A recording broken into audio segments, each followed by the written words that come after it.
Imagine waking up every day with the vague feeling that nothing you do really matters. You have goals, ambitions, dreams. But every time you try to change your life, start a new habit, build a routine, escape a toxic relationship, pursue something meaningful, you stall. Or worse, you don't start at all. It's not because you're lazy. It's not because you're stupid or weak. It's because somewhere along the way, you were programmed, trained to believe that your actions don't make a difference. That resistance is proof of failure. That discomfort means turn back. This isn't motivational fluff. It's science. It's called learned helplessness. A psychological condition first discovered in the 1960s by researchers Martin Seligman and Stephen Meyer. In their now famous experiment, they exposed dogs to unavoidable shocks. In one group, the dogs could escape the shocks by jumping over a small barrier. In another group, there was no escape. The dogs in the second group quickly learned that no matter what they did, the pain wouldn't stop. So eventually, they stopped trying. Even when the barrier was removed, when freedom was literally within reach, they didn't move. They had learned helplessness. They had learned that their efforts were pointless. Sound familiar? Many of us are living this experiment in real time. You try to fix your finances. You slip up once, twice, and then give up completely. You try to build confidence. You face rejection, discomfort, silence, and your brain whispers, "See, this is who you are. This is how it will always be." Over time, you start to internalize failure. You confuse the past with your potential, and you start building a life based on avoidance instead of action. What began as a few moments of resistance, temporary, explainable, becomes a belief system, one that says, "Why bother?" And the worst part? It feels logical. It feels real. That's how deep it runs. The invisible programming of learned helplessness doesn't show up as dramatic despair. It shows up in small decisions, not sending the message, not applying for the job, not going to the gym, telling yourself it wouldn't have worked anyway, that your time is better spent elsewhere, that maybe it's just not meant for you. That's not reality. That's your nervous system reacting to past experience. That's your brain trying to keep you safe by keeping you small. But here's the truth. Learned helplessness is not a life sentence. It's a loop. And loops can be broken. Modern neuroscience tells us that the brain is plastic. Not in the literal sense, but in the sense that it changes. It adapts. It rewires based on repeated behavior. The same system that once reinforced helplessness can be retrained to reinforce action. But you need to understand how this works at the root.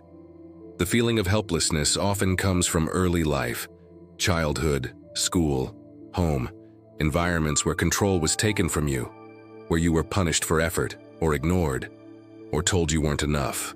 Over time, the nervous system memorizes that pain. It equates trying with suffering. So even as an adult, when you logically know you should act, your body resists. It's not laziness, it's survival instinct. Your subconscious is trying to protect you from a threat that doesn't exist anymore. But just as it learned fear, it can learn courage. One of the most powerful ways to break learned helplessness is with small, voluntary acts of discomfort. Not giant leaps, not reinvention, tiny controlled exposures. Wake up 10 minutes earlier, take one cold shower, speak up once in a meeting. These moments don't seem big, but they are. They're signals, messages to the nervous system that say, "I am not powerless." That message, repeated daily, starts to unravel the old code. Because the truth is, confidence isn't a personality trait. It's a byproduct of action, momentum, proof. You do hard things, and your brain learns over time that discomfort doesn't mean danger, it means growth. And this growth is exponential. Every small win compounds. You reclaim parts of yourself that were buried under fear, and slowly your identity shifts. You stop being the man who avoids. You become the man who moves, who tries, who acts. Viktor Frankl, a Holocaust survivor and psychiatrist, once wrote, "When we are no longer able to change a situation, we are challenged to change ourselves." That's the essence of breaking learned helplessness. You can't always control the world, but you can control your response to it. That's where your power lives, not in outcomes, but in agency, in doing something, anything, every day. The people you admire aren't fearless. They just learn to act in spite of fear. They failed, just like you, but they didn't assign meaning to the failure. They used it, transformed it. The difference isn't talent, it's persistence, it's nervous system conditioning, it's repetition. And the most important belief you can install is this: effort is never wasted, even if the result isn't perfect, even if no one notices, even if you fall short. The act of doing creates a stronger you. You are not the dog in the cage. You are not defined by your past reactions. You are a man capable of reprogramming himself, of rewriting the code. And it begins by refusing to accept the lie of helplessness. Right now, in this moment, you can choose to move, to speak, to stand up, to try again. Not because it's easy, but because you're done being ruled by a story you didn't choose. That is how you reclaim your power. One conscious act at a time, one break in the loop. That's how men are reborn. Not through epiphanies, through effort, real, raw, repetitive, daily effort. And while you're doing it, understand this too.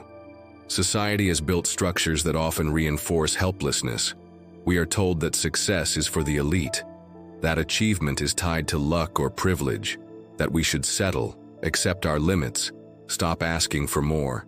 But every revolution, personal or societal, begins with someone saying no, refusing to accept their role as a victim of circumstance, saying, even if I was handed a bad deck, I still play, I still fight.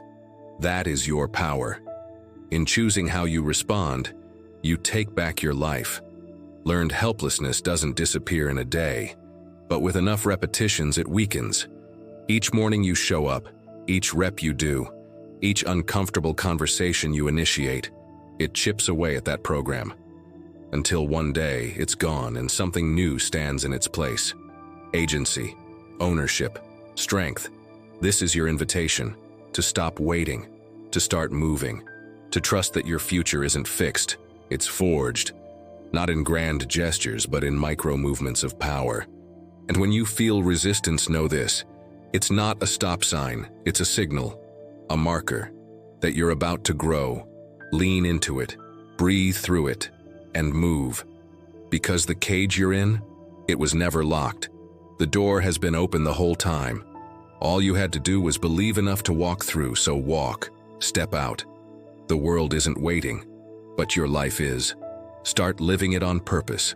Start living it free. And remember, when you act, you are not alone.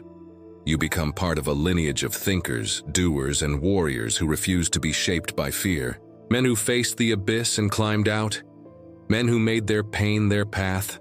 Your mind might still echo with doubts, with hesitation, with old memories whispering that nothing will change.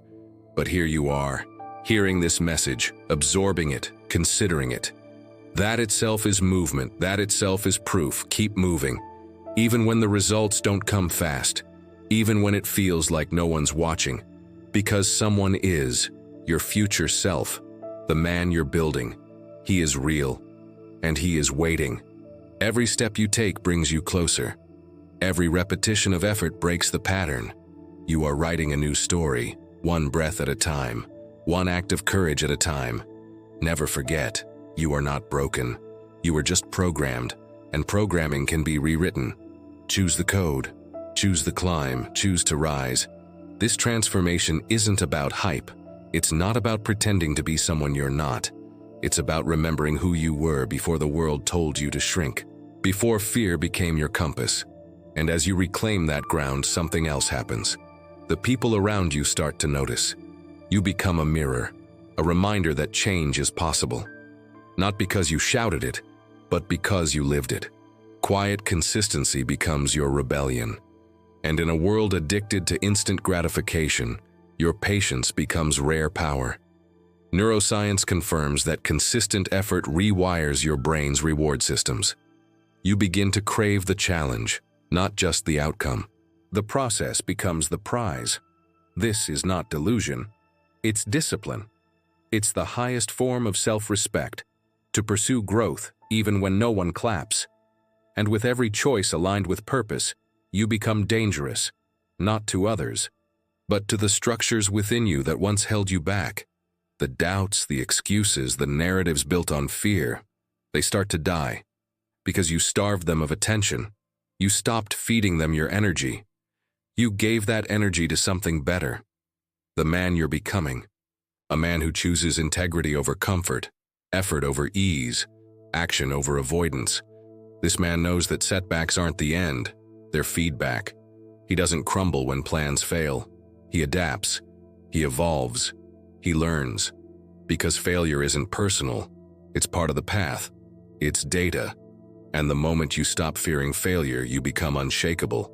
Because nothing can stop a man who no longer runs from discomfort. Think about it. What would your life look like if you did what needed to be done, even when you didn't feel like it? How far could you go if you honored commitment over emotion? That's the formula. Not motivation, not talent. Relentless repetition of small, intentional actions. That's what rewrites the brain. That's what breaks helplessness. You don't need to be extraordinary. You need to be consistent. And as that consistency stacks, so does your belief. You stop waiting for permission. You stop seeking validation. You move, with or without applause, because you know now. Your value was never tied to results. It was tied to effort, to courage, to choice. You realize that life doesn't change when you wish. It changes when you work. Not all at once, but moment by moment. And those moments add up. They add up to a man with posture, with purpose, with presence. The kind of presence that doesn't need to be loud to be felt. It radiates through your actions, through your eye contact, through your ability to sit with discomfort without fleeing. That presence, earned, not given, becomes your armor. And in a world of noise, it speaks louder than words. So let this be your daily ritual. Not perfection, but pursuit. Not hustle, but honest alignment. You wake. You move. You stretch beyond the edge of your comfort. Not for the world, for you. Because you remember now, the old programming is just that. Old. It's not the truth. It's a script. And you're the author now. You can write a different ending. And the ending you write won't be free of struggle. It won't be clean. But it will be real. It will be yours. Built with your hands, with your pain, with your sweat.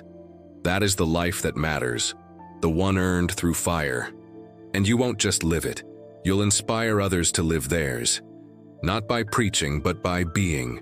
You'll become a lighthouse in someone else's storm. Because the moment you break your own loop, you give others permission to break theirs. That is how change ripples outward. One man, one act, one belief at a time. This is your mission now. To live like your actions matter.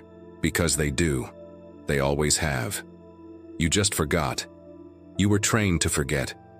But the remembering, that's your return to power, to self, to truth.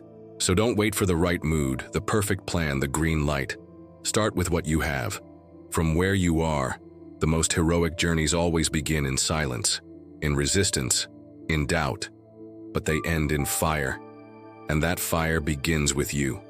Keep going, keep climbing, keep choosing.